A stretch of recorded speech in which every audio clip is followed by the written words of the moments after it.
تخيل إن في موقع واحد تقدر تلاقي فيه كل اللي ممكن تحتاجه عشان تفهم وتعيش إيمانك المسيحي القبطي، موقع كأنه مكتبة ضخمة وكنيسة في نفس الوقت.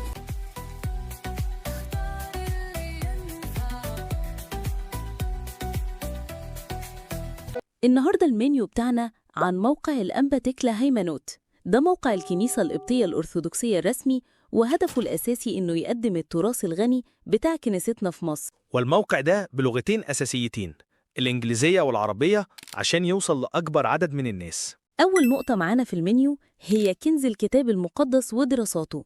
الموقع ده مليان بموارد شاملة عن الكتاب المقدس، هتلاقي فيه العهدين القديم والجديد بالعربي والإنجليزي، كمان قواميس الكتاب المقدس وخرائط جغرافية للأراضي المقدسة ومقدمات للأسفار وتفاسير لكل سفر، ده غير أسئلة وأجوبة عن الكتاب المقدس. يعني لو خادم شباب أو خادمة أطفال بتجهزوا درس كتاب مقدس، مش هتحتاجوا تدوروا في 100 حتة، كل المراجع اللي محتاجينها موجودة في مكان واحد وسهلة الوصول. تاني نقطة مهمة هي حياتنا الروحية، الصلوات والعبادات والألحان. لو أنت طالب وعايز تعمل بحث عن تاريخ الكنيسة أو قديس معين، هتلاقي كل المعلومات اللي محتاجها موثقة ومرتبة. الموقع بيقدم كتاب الأجبية الكامل، مش بس نص، كمان فيه أجبية صوتية، وكمان هتلاقي ترانيم وألحان قبطية وقداسات إلهية مسجلة وعظات عربية لآباء كبار. ثالث نقطة، تاريخ كنيستنا العريق والقديسين والباباوات. الموقع بيقدم تاريخ موجز للكنيسة القبطية وسير حياة القديسين السنكسار،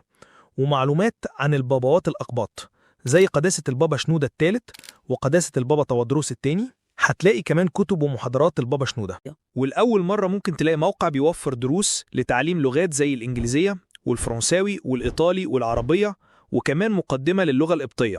ده مهم جدا للخدام اللي بيتعاملوا مع جاليات أو شباب عايز يتعلم لغات جديدة. رابع نقطة، موارد شاملة للشباب والخدام وتعليم اللغات. الموقع ده فيه قسم كامل للأسئلة الشائعة عن الشباب والعائلة، وفيه ركن للأطفال مليان بصور تلوين. كمان في مكتبة كبيرة للتنزيلات فيها برامج مسيحية وخطوط قبطية. عايز تكتشف أكتر؟ الموقع فيه حاجات كتير هتفاجئك وتفيدك جدا، زي دليل للمواقع القبطية التانية وقصص مسيحية عربية مشوقة، وكمان هتلاقي فيه أجوبة على أسئلة لاهوتية مهمة ومعقدة، ومقالات روحية كتير، ومعارض صور مسيحية مميزة جدا للسيد المسيح والقديسين ممكن تستخدمها في تصميماتك. ده غير تفاصيل زيارة موقع الأنبا تكلا الإثيوبيا بكل تفاصيلها. الموقع ده فعلا عالم تاني محتاج استكشاف منك. المنيو، وقتك ذهب، اختار اللي ينفعك.